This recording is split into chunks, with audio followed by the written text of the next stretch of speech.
Olá pessoal, vamos falar agora sobre o módulo 20 e 21, que é do contexto da ditadura civil-militar no Brasil. Então o módulo 20, estou olhando a apostila que está aqui do lado do computador. O módulo 20 o título é A Ditadura Civil-Militar, o Governo de Geisel, 1974 e 1979. Então vamos só recapitular um pouco a matéria de antes. O último governo antes do Geisel foi do Médici, foi o período de mais repressão durante a ditadura civil-militar. E foi um período do milagre econômico, onde o Brasil mais cresceu. Então essa junção entre crescimento econômico e repressão, formou o governo Médici, que não sofreu tanta oposição pelo fato da economia estar indo bem. Só que a economia era baseada em empréstimos estrangeiros. Veio a crise do petróleo em 1973 e no finalzinho do governo Médici já começa de novo a crise econômica no Brasil, que vai cair no colo do Geisel. Já pega o Brasil em recessão. Não pega o Brasil com o milagre econômico que tinha o Médici. Então Geisel assume como o presidente do Brasil, o quarto presidente militar da ditadura civil-militar. Castelo Branco, Costa e Silva, Médici e Geisel. Geisel é o quarto. Então ele assume como quarto presidente da ditadura civil-militar. E como ele já pega no clima de... Ele não era da linha dura que nem o Médici, então ele já é mais moderado. Vou explicar porque esse moderado está entre aspas. E já pega, como ele pega a bomba com a crise econômica, ele não pode também bater de frente e tentar bancar um governo opressor, já que ele não tem esse suporte que era o crescimento econômico que o Médici tinha. Então já de início já fala que o Brasil vai voltar à democracia, tem um discurso mais aberto, mas vai voltar de forma lenta, segura e gradual. Foi bastante lento, porque do governo dele, de 74, o Brasil só vai acabar o governo militar em 85, e democracia mesmo só volta em 88, então foi bem lento. Gradual, que vai passar de... assumiu os civis que tinham uma aliança com os militares, até chegar a um governo que era contra os militares, vai demorar bastante. E seguro. Seguro para quem? Fica a reflexão. Então esse módulo é um módulo pequenininho, porque só fala sobre o governo Geisel. E basicamente o governo Geisel é isso. É um discurso mais moderado, mais aberto, mas com práticas que não só reforçam a ditadura, quanto tendo cada vez mais retardar o fim da ditadura. Entenderam? É mais ou menos isso. Ele sabia que ia acabar, mas fazia de tudo para não acabar. O discurso é tipo, vai acabar, não, vamos planejar para acabar. Mas a prática era cada vez mais adiar esse fim da ditadura. Como assim? Então a gente vê aqui no apostila, ele começa já ali nos primeiros anos do governo dele, 76, tem eleições, vamos lembrar, não tinha eleições para presidente, para alguns governadores, para alguns prefeitos não tinham, as cidades principais não tinham eleições, mas para a maioria das cidades tinha, para deputado tinha, para senador tinha, então era meio a meio. Eu falei isso para vocês, a ditadura civil-militar sempre até hoje tenta passar o ar de que na verdade estavam salvando a democracia. Então o Geisel é um bem exemplo disso, porque ele não era abertamente tão repressor quanto o Médici, mas por baixo dos panos ele era tão repressor quanto. Então das ações do Geisel em relação a isso é que em 76 tem eleições e o grande vencedor das eleições é o MDB. Vamos lembrar que eram apenas 2 partidos, inclusive para fingir que é uma democracia, mas o Arena, que é o partido da situação, ou seja, o partido que apoiava o governo, e o MDB, que era a oposição permitida. Por que isso? Porque se o MDB fizesse qualquer coisa que o governo não gostasse, o governo ia lá interferir, inclusive matando alguns membros do MDB. Então, mas como a crise econômica veio, então o povo não estava mais tanto do lado do governo, como estava no Médici. O povo segue... se tem comida na mesa, beleza, se não tem... Então, com a crise econômica, o apoio ao governo dos militares cai. Então isso pega no governo do Geisel. Então nas eleições durante o governo Geisel, o MDB ganha bastante eleições. Ganha bastante prestígio, né? Então o que o Geisel faz? Ele implanta a Lei Falcão. O que é a Lei Falcão? Que para não ter mais vitórias do MDB nas eleições, ele proíbe a propaganda eleitoral. Não a propaganda eleitoral. Ele proíbe o candidato de falar alguma coisa. A propaganda eleitoral é só a foto e o nome do candidato. Acabou. Então ele não podia, por exemplo, o candidato falar que a crise econômica era culpa do governo, entendeu? Não podia dialogar com o povo, era só o rosto, o nome. Então o MDB não tinha mais propaganda política no sentido de conversa. Né? Você tinha que votar porque você foi, gostei da cara dele, então vou votar nele. Lembrando que na época não tinha internet e tal, e a propaganda política era o principal meio de você saber as propostas dos candidatos. Né? E de que lado ele estava. Hoje, a campanha eleitoral perdeu completamente sentido. As redes sociais tomaram, né, essa função, mas na época não.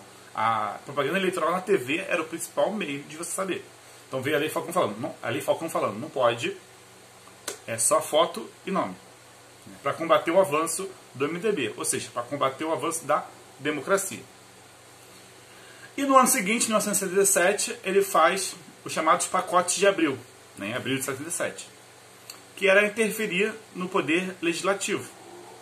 Por quê? Ele queria implantar uma série de medidas, só que na democracia você precisa do legislativo. E como era uma falsa democracia, então o legislativo existia, o Congresso.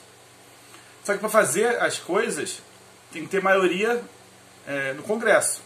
E o partido do governo Arena não tinha maioria, porque o MDB tinha vencido muito. O que eles fizeram? Fecharam o Congresso, que eles tinham esse poder, fizeram uma série de coisas, né, que chamaram de pacote de abril, para o governo ter pleno controle do legislativo. Ou seja, ter um legislativo, mas não ser um independente, isso é só uma extensão do governo. Uma coisa que eles fizeram foi criar um terceiro senador, porque cada estado tinha 2 senadores. Um terceiro senador eleito de forma indireta. Ou seja, quem ia escolher esses senadores seriam os militares.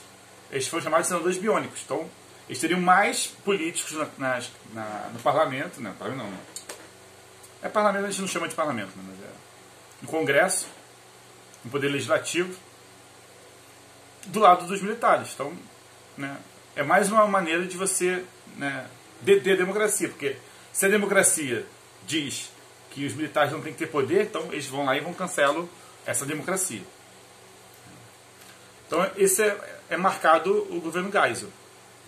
Outra coisa que mostra como ele era agressor, tipo, ditador que nem os outros. Isso, como eu já falei isso para vocês, né? Esses eventos históricos são recentes para a história. Né? Eles têm algumas décadas só.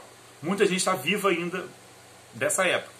Então, para escrever história, então, ainda é um pouco complicado, porque tem gente viva e que impede que seja investigado, mesmo para escrever história e tal. Então, muitas fontes ainda estão surgindo, que ou foram destruídas, aí acharam cópia em algum lugar, ou foram escondidas. Tem muita fonte sendo achada. Recentemente, não lembro a data, mas foi tipo 2000 e pouco, acharam um documento do Geisel conversando. A maioria dessas fontes também são fontes americanas, né, porque as daqui a maioria já foi destruída. Aqui a gente não achou, foi destruída. Mas tem muita fonte americana, por exemplo, que o governo americano da época apoiava as ditaduras militares. Aí quando mudou vai mudando o presidente lá, também muda se apoia ou não. Então, nos últimos anos tem recebido algumas fontes dos Estados Unidos. E uma dessas fontes mostra uma conversa do Geisel. Aí eu não lembro se é com o ministro americano, não lembro a pessoa que era. Que o Geisel falando sobre torturas e assassinatos. Né, que, inclusive, hoje, oficialmente, o governo nega que existiu. E falando que, tipo assim, que como ele era moderado, ele não era defensor que tinha que matar todo mundo. Aí o documento fala que ele tinha que matar só quem merecia. Que tinha que dar uma amenizada, que estava passando muito do limite, e matar só quem merecia. Basicamente isso. Tipo, um dos documentos que prova que o governo sabia que tortura e assassinatos existiam na época. Porque um dos argumentos é que, tipo, aqueles que falam que teve, alguns falam que teve, mas o governo não sabia. Eram malucos que pegavam e torturavam, mas não eram ordens do governo. Entendeu? Diferente, tipo assim, que haviam militares que prendiam e torturaram, mas eles não seguiam a ordem do governo. E outros que negam mesmo, falam que nunca existiu, é tudo mentira. Então, no governo do Geisel, tem uma dessas fontes que mostra que ele sabia, inclusive aconselhava, né, a matar só quem merecia. Inclusive, no governo dele, teve um dos casos mais bizarros e mais famosos desse período, que foi o assassinato do jornalista Vladimir Herzog. Por que foi bizarro? Porque o Vladimir, ele é um jornalista, ele não era ligado a nenhuma coisa, ele conhecia, tipo, os militantes do Partido Comunista e tal, mas nunca teve nenhum envolvimento com luta armada, não. Foi convidado para prestar depoimento, por ligações com comunistas e tal, porque ele realmente tinha uns amigos que eram do partido. E ele morreu. Oficialmente, suicídio na delegacia, no DOPS. E divulgaram a foto. Ele, teoricamente, se enforcou, amarrado numa janela de chão, com o pé no chão. Ele amarrou na parte mais a corda na parte mais baixa da janela, botou a corda no pescoço e se matou com o pé no chão. Né? Dá pra entender, acho mais ou menos, qual é o grande problema disso, né? Teria como ele se matar assim? Teria. Se ele fizesse um esforço bastante grande. Era mais fácil ele amarrar a corda num lugar mais alto. Ou na parte alta da janela, ou no teto. Para ele se matar naquela parte mais baixa, tipo, imagina que aqui, nessa altura aqui, amarrou, botou e ele teria que suspender o corpo dele, né, para morrer enforcado. Porque naquela altura ele estava com o pé no chão. Então a foto dele morto, ele com o pé no chão, enforcado. Obviamente é uma cena montada. E nem tiver o trabalho. É tanta. Como posso falar? Tanta certeza de impunidade que nem o trabalho de montar uma cena crível, né, eles tiveram. Então isso foi tanto internacionalmente, pessoal. Como assim? Tipo, falar que o cara se matou desse jeito. Começava a sofrer umas pressões externas. O governo americano mudou, já tinha um presidente que não apoiava tanto ainda o governo das ditaduras e tal. Começou a ter ele teve que se justificar. O Geisel demitiu o chefe lá do DOPS e tal. Teve que ter uma resposta.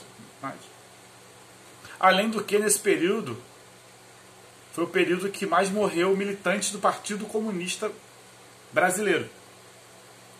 E por que isso é importante? Porque o PCB, que é o Partido Comunista Brasileiro, ele era contra a luta armada. Tipo, as ordens de Moscou, que é o partido que é ligado a Moscou, lembrando que a União Soviética ainda existia, ele era oficialmente contra a luta armada. Então, grande parte da luta armada eram dissidências do PCB. Gente que saiu do PCB que discordava, achava que tinha que ter luta armada. Então, os comunistas de verdade falam porque eles eram realmente o Partido Comunista, eles eram oficialmente contra a luta armada. Eles achavam que o partido não tinha nenhuma condição de lutar contra os militares. Então, para acabar com a ditadura, tinha que encontrar um outro jeito. Então, o PCB mesmo nunca lutou na luta armada. Quando a luta armada foi vencida pelo Médici, né, todos os grupos, foi um massacre,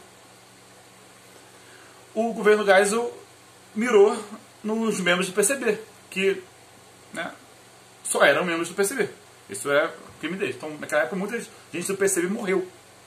Emboscada, por ser mesmo. Tipo assim, já matamos a luta armada, vamos matar agora os comunistas de verdade. Mas eles oficialmente não fizeram nada. Só eram comunistas. E oficialmente, inclusive, eram contra a luta armada. Aí, como eu falei, é sempre esses dois lados, né? E o lado de abrir foi que o Geisel acabou com a AI-5, que foi lá o ato institucional feito pelo Costa e Silva, o mais representante de todos. Ele acabou com a AI-5. Então é sempre assim. é sempre dar um discurso e uma coisa indicando que vai voltar a democracia, mas dando as porradas por detrás dos panos. Beleza? Então é isso. Agora vamos para o módulo 21. Que é uma continuação, mas ele vai dar uma volta e vai falar uma coisa específica desse período. Estou passando aqui. Módulo 21. A produção cultural brasileira nas décadas de 50 e 70. Então eu pego um pouco antes da ditadura e vai até o meio da ditadura. Fala sobre a produção cultural. Um capítulo só sobre produção cultural. Então, ele pega a década de 50, que já viu um pouco isso, que é o surgimento da Bossa Nova, né, lá na época do Juscelino Kubitschek. Inclusive ele é conhecido como presidente Bossa Nova. Que é que eu acho que eu até cheguei a falar isso para vocês, não lembro se foi para vocês, foi outra turma, que é o que eu chamo de samba de branco. Eles pegaram elementos, uma elite carioca, né? Ou seja, o pessoal lá da Zona Sul, aqui do Rio, de classe média alta, pegou elementos que gostava de ali dar uma fugidinha pro morro, que é perto. Zona Sul vocês conhecem, né? Zona Sul, né? Asfalto e morro é bem perto, então você pode dar uma fugidinha e subir um morro. Gostava de vez em quando ir pro morro, ver os caras tocando samba, né? Tinha esses dois lados. Conhecia o jazz americano e viajava para os Estados Unidos, conhecia o jazz americano e começaram a tocar uma música que era meio que uma mistura do jazz com o samba. Ficou conhecido como Bossa Nova, que ficou muito famoso no Brasil, inclusive até hoje. Famoso, sim, não popularmente, que eu acho que poucas pessoas ouvem Bossa Nova em casa. Deve ter um pessoal mais rico assim que ficou ouvindo em casa. Mas por exemplo, a música mais famosa do Brasil, para mim, ainda é Garota de Ipanema. Mundialmente, com certeza. Né? Garota de Ipanema e lá o Teló. Esqueci o nome da música. Que é a música que internacionalmente todo mundo conhece. Você vai, sei lá, na Indonésia, você vai tocar a Bossa Nova e você vai falar que conhece. Inclusive, é uma música, se eu não me engano, de cabeça, é a música mais gravada da história brasileira. Mais regravada, né, no caso, por vários outros povos. Então, assim, e os principais nomes é o Tom Jobim, o Vinícius de Moraes e o João Gilberto. Todos falecidos já. Inclusive, o João Gilberto morreu bem recentemente mesmo. Acho que foi 2017, sei lá. Né? E nessa época também começa o chamado cinema novo, que é uma reinvenção do cinema brasileiro. O principal nome era o Glauber Rocha, que ali vai de 50 a 60 e pouco. O Glauber Rocha, pessoal. Além do teatro. O teatro, na década de 50 e 60, também cresce muito. Né? Teatro de arena, né? Os vários tipos de teatro diferentes nessa época. Eles vão crescendo. E as artes, de modo geral, né? Sempre sendo influenciada pelo que acontece fora. Né? Com a pitada da questão brasileira, que sempre vai se misturando. Então, o concretismo, essas tendências artísticas chegam no Brasil também em 50 e 60. Aí começa em 60 a ditadura militar e a arte vai para um lado mais de protesto. Então começa a surgir não só a arte, como a arte de modo geral, tipo música, teatro, né? Então começa a surgir músicas de protesto, por exemplo. Um exemplo, Chico Buarque, eu acho que deve ser mais famoso. Né? Mas tinha assim, Gilberto Gil, ainda os caras que ainda estão vivos hoje e ainda produzem músicas, são conhecidos. Gilberto Gil, Caetano Veloso, Chico Buarque, todos eles de algum modo produziram músicas de protestos e todos eles foram perseguidos pela ditadura e tiveram que fugir do Brasil. E naquela época de 60, aí pega mais 60 e 70, ficou famoso muitos festivais de música. Né? Que era uma coisa que eu realmente não peguei, que eu nasci isso já tinha acabado. Se a gente for comparar, seria algo como esses programas de música atuais, tipo The Voice Brasil, essas coisas assim. Mas eram festivais que eles cantavam em algum lugar e tinham quem concorria às melhores canções. E a maioria dos cantores, hoje que são mais velhos e são famosos, participaram dos festivais. Chico Buarque, Caetano Veloso, Gilberto Gil, Milton Nascimento. O que a gente chama de MPB, né? Que a gente passou a chamar de MPB. Todos eles participaram de festivais daquela época, que eram vários.